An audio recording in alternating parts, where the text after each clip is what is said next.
Mirada Económica. Hola, hola, ¿cómo les va? Bienvenidos a Mirada Económica a través de la pantalla de Canal 24 Horas en media hora dedicada exclusivamente a la información económica, la más importante a nivel nacional, obviamente. En esta edición del programa estamos en contacto ya con Claudia Sangüesa, economista, directora del Centro de Economía y Políticas Sociales de la Universidad Mayor. Claudia, bienvenida nuevamente a Mirada Económica, Canal 24 Horas. ¿Cómo te va? Muy bien, gracias. Gracias por la invitación. Claudia, a ver, el informe de política monetaria se entregó hace algunas horas, una proyección muy positiva del Banco Central para este año. ¿Cómo lo conjugas tú con la medida que conocimos hace poco, con las cuarentenas? Porque el tema sanitario va a regir la suerte de la economía no solamente chilena, del mundo, por lo menos por un buen tiempo. ¿Es demasiado optimista lo que pronostica el Banco Central, tomando en consideración, por ejemplo, esto de las cuarentenas? ¿Cómo lo ves tú?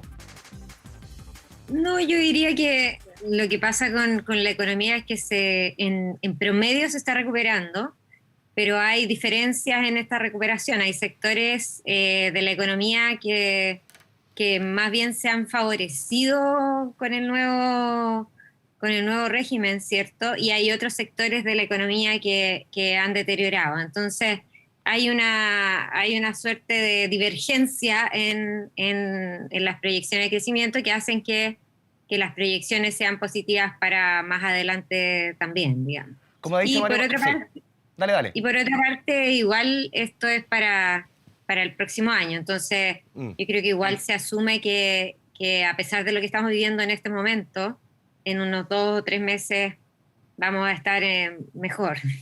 Sí, Claudia. A ver, como también lo dijo ayer Mario Marcel, la economía, se ha ido acostumbrando a esta nueva forma de funcionar, a esta forma pandémica, a esta nueva normalidad, la economía en Chile y también en parte del mundo. Y por eso los números han ido mejorando. Sí, efectivamente. Hay sectores, bueno, no sé, todo lo que es compra online, por ejemplo, ¿cierto? Y hay otros sectores como el tema minería, ¿cierto? Que ha mejorado bastante. Pero entonces hay otros sectores que es como el tema de los servicios, ¿cierto? O sea, restaurantes y esas cosas que se ha ido deteriorando y eso probablemente no va a volver a la normalidad hasta cuando ya las cosas no estén bastante mejor en términos de la crisis sanitaria. Porque por lo menos si uno mira un poquito más a largo plazo, ahí ya la proyección del Banco Central no es tan positiva. Para el 2022, No, para el claro, 2023, ya los exactamente. números. Y ahí nombraba varios factores, por ejemplo, la baja productividad, baja participación laboral, sobre todo de mujeres, insuficiente crecimiento de la inversión. ¿Cómo ves tú esto ya mirando un poquito más allá de este año? Porque los números ahí ya no son tan positivos. Exacto, es que claro, después de una caída viene un boom, cierto, pero Un transitorio rebote. y ahí vamos a volver a nuestros determinantes de más largo plazo. Y claro, venimos con una historia de caída en lo que se llama la productividad o la productividad total de los factores, que es como el valor agregado que nosotros como economía tenemos sobre la misma cantidad de factores productivos. Y yo creo que ahí todavía no solucionamos ese tema. Tenemos un bajo gasto en innovación y desarrollo. En general, el país está muy, muy lejos de países líderes en esta materia, como Israel, por ejemplo, ¿cierto? Y ahí nos falta como agregar valor al cómo producimos lo que producimos. Y por eso también hemos estado discutiendo sobre cómo crear un nuevo modelo de desarrollo, no solamente para dar respuestas, ¿cierto?, a las demandas sociales, sino que también para poder transformar nuestra forma de producir y poder mejorar esos indicadores. Ahora es cierto que eso tiene que ver con hacer algunas inversiones primero que den resultados. El tema de ciencia y tecnología creo que es clave. Y de nuevo innovación, que no tenemos una llave maestra. Se han implementado algunas políticas para poder mejorar esos indicadores, pero los incentivos hasta ahora no han resultado. Se necesita quizás una mayor acción del Estado en este ámbito y en conjunto igual con las empresas privadas, pero en conjunto también con universidades, ¿cierto? Para poder tratar de mejorar los indicadores de innovación y desarrollo. Claudia, Y sí, solamente un no, punto, porque... el tema científico, por ejemplo, ¿Ya? ahora va a estar importante el tema de la vacuna, por ejemplo. Yo creo que ahí hay oportunidades que tiene que ver el país para poder, para poder avanzar. También el mismo tema minero, ¿no? Mm. Todavía no hacemos suficiente de lo que se llama encadenamiento productivo, ¿cierto? Hacia adelante o hacia atrás incluso. Y ahí hay también oportunidades en donde el país podría mejorar su productividad total de los factores. Sí, Claudia, también en su informe Mario Marcel mencionó 36 veces la palabra incertidumbre para el pronóstico de lo que es nuestro país en los próximos meses, años. Y él señaló, refirió a la incertidumbre, lo que se puede limitar o lo que se pueda limitar respetando las reglas, dice él. La incertidumbre se limita en la medida que se respeten las reglas. Ahí claramente hace un cruce hacia lo político. ¿Cómo lo ves tú? Sí, yo creo que hay harta incertidumbre, pero yo creo que no es una cuestión, hay una cosa local, pero también hay una cosa global respecto al cuestionamiento que hay sobre el funcionamiento de nuestras propias democracias. Yo creo que el país está haciendo lo mejor relativo al resto de los países, porque estamos en un proceso de revisión de nuestras reglas más democráticas, más profundas, digamos, y eso es tener iniciativa en ese Mm. ámbito. Hay otros países que no pueden hacer esto o que ya tuvieron esa oportunidad y no la aprovecharon. Entonces, yo creo que esa incertidumbre está instalada en Chile y en el resto del mundo, y lo que nosotros vamos a vivir es un proceso es una oportunidad de poder pasar a un nuevo contrato social. Eso es lo que se está hablando a nivel internacional también. Se necesita un nuevo contrato social, una nueva confianza, ¿cierto? Las instituciones democráticas, en los partidos políticos, y se necesitan también nuevas políticas públicas para responder. También esa incertidumbre está instalada en la ciudadanía, ¿no? Porque hay un montón de inseguridades e incertezas. Entonces, también hay que pensar que esto es, diría yo, una oportunidad para responder a eso. Obviamente que todo puede pasar en el proceso, y por eso es importante que el proceso sea de buena calidad, digamos, y todos tienen alguna cuota de responsabilidad en eso, o sea, tanto todas las personas, digamos, tanto el tema de la convención constituyente Mm. como el gobierno actual y el gobierno que venga. Claudia, en ese sentido, por ejemplo, recogiendo lo que fue esta polémica, se ha comentado mucho esta carta de los 34 constituyentes, recojo un poco tus palabras, que tu llamado quizás es no dramatizar tanto con esto es parte de una discusión que es esperable, por ejemplo, esta carta que manifiesta los 34 constituyentes, esto es parte de la diversidad de los 155 constituyentes que van a discutir el próximo año. Sí, yo creo que tenemos que estar un poco, quizás menos, ¿Sensibles? menos sensibles, por decirlo de alguna forma, ¿cierto? Y que nuestra elasticidad esté más baja, para, eh, para no reaccionar tan desesperadamente a pronunciamientos que en realidad son preocupaciones también de las personas, ¿sí? Son preocupaciones respecto a la confianza en el proceso. Ha tenido que irse construyendo esa confianza. Y yo creo que lo más importante es que en el proceso, digamos, se vaya conversando de buena forma. Las diferencias, van a haber muchas diferencias muy importantes en muchos ámbitos, y lo importante es que la conversación sea buena. En estos momentos nosotros estamos con toda la hoja en blanco en el Sí. fondo, y por lo tanto hay que mirar qué es lo que puede quedar ahí que sea de acuerdo de todos. Eso es lo que es importante, centrarse de alguna forma. Eh, En ese sentido, Así Claudia, que recojo un poco también de lo que estás diciendo, que el mercado, porque siempre vemos que el mercado, por ejemplo, cuando sucedió la elección en Perú, también el primer día reaccionó absolutamente, muchos dicen reacción histérica, después se tiende a normalizar, también lo vimos en Chile cuando, después del 15 y 16 de mayo, aquí quizás los agentes económicos tienen que ver un poco cómo se instala la discusión, cuáles son los temas que se priorizan, en vez de tomar de repente este tipo de documentos, tomarlos de manera tan sensible como decías tú. sí, sí, yo diría que hay que tomar toda la información disponible, o sea, no centrarse solamente en una información. Aquí hay 155 constituyentes, ¿cierto? Están todos, entiendo, trabajando, ¿cierto? Tratando de aportar. Lo primero que van a hacer va a tener que discutirse el reglamento, entiendo, de como la forma de tomar decisiones al interior de la convención, ¿cierto? Entonces falta mucho y falta bastantes conversaciones, ¿cierto? Y nada, de aquí van a salir obviamente el marco sobre lo cual más adelante haya que legislar. Entonces, lo importante, diría yo, lo muy importante es que esto es una oportunidad también para la política y para la democracia y para las instituciones, para recuperar una confianza que se ha perdido y es fundamental para que funcione no solamente la sociedad, sino también la economía.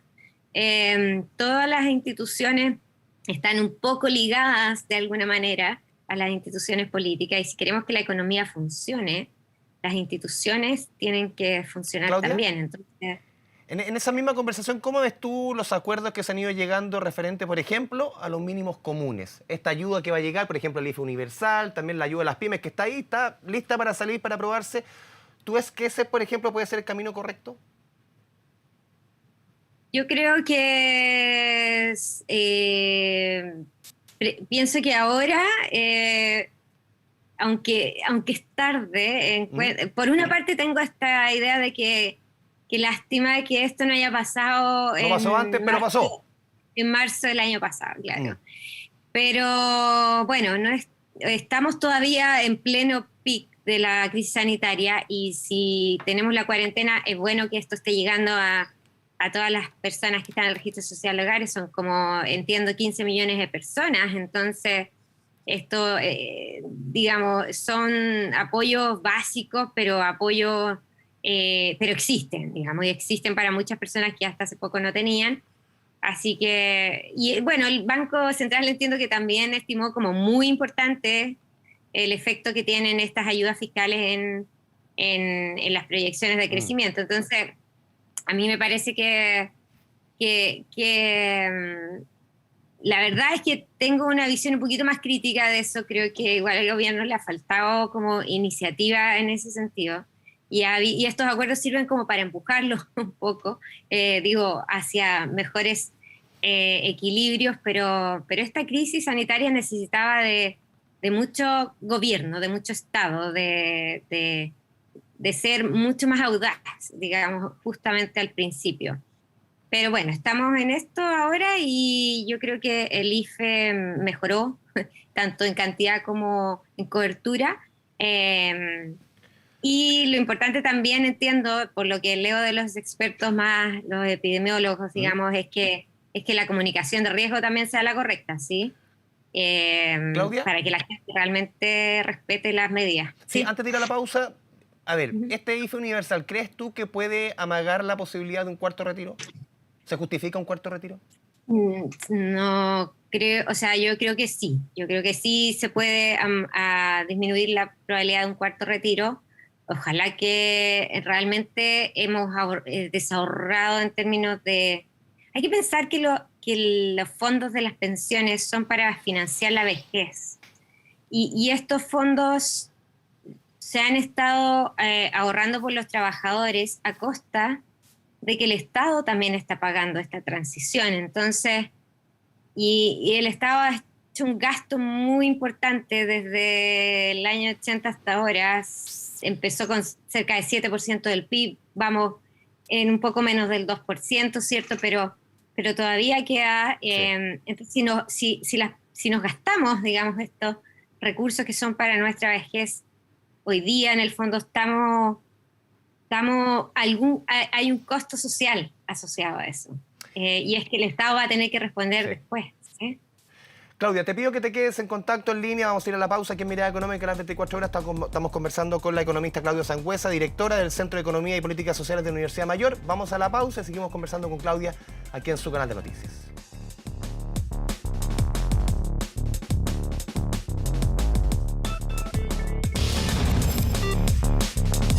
Mirada Económica.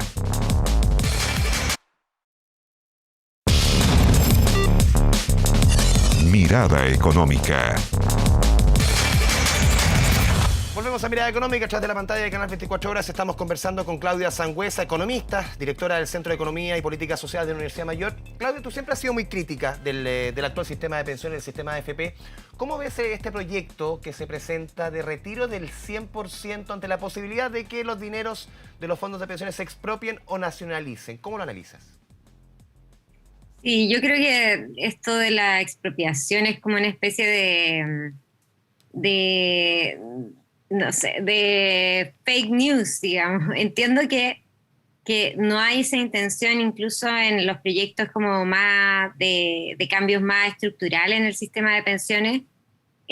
Todos entienden que es necesario una transición. En ningún país se ha migrado de por ejemplo, AFP a sin AFP de manera expropiatoria, ¿sí? Siempre es un cambio voluntario. El caso de Polonia, por ejemplo, que yo compartí ahí con Leocadia, no me acuerdo su nombre, pero ese era su apellido, que era la economista polaca, ¿cierto?, que contaba de la transición en Polonia. Se hacen los cambios usualmente de manera que son también estructurales, ¿cierto?, si no son cambios paramétricos, se hacen de manera voluntaria. Entonces, son los trabajadores los que eligen si migrar la propiedad de su fondo hacia un fondo solidario o no.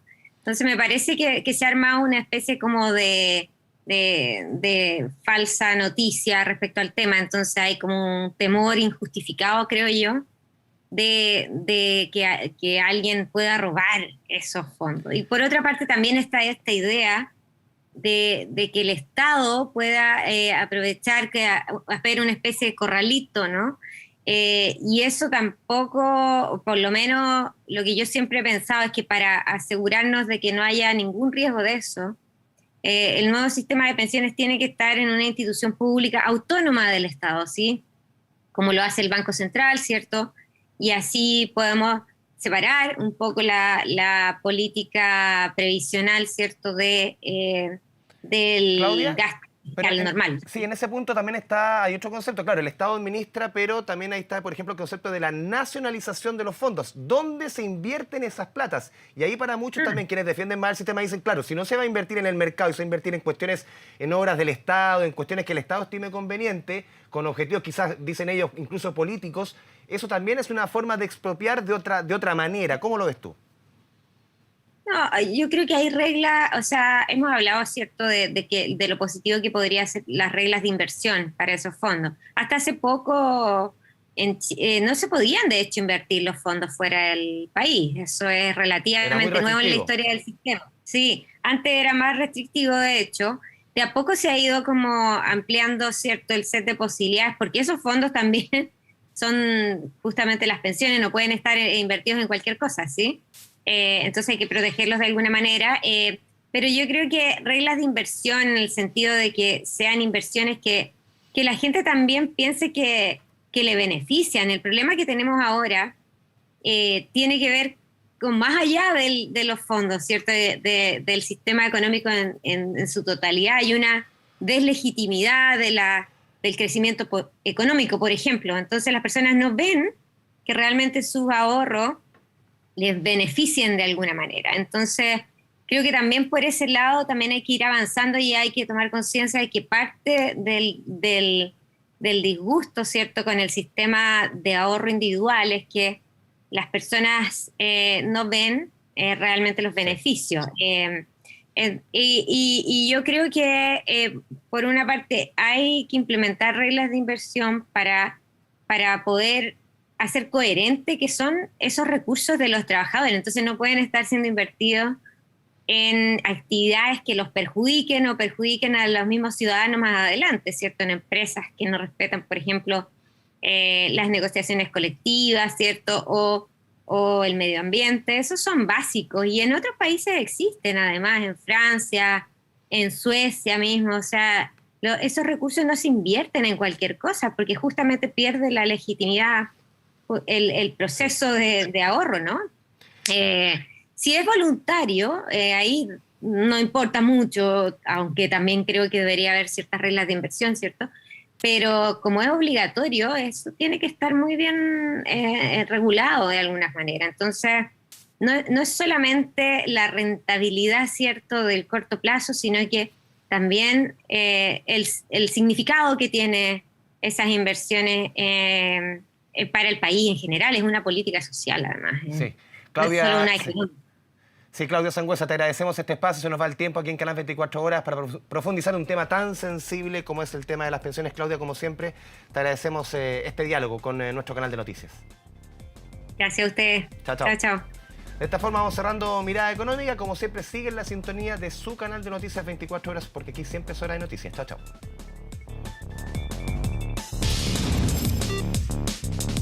Mirada Económica.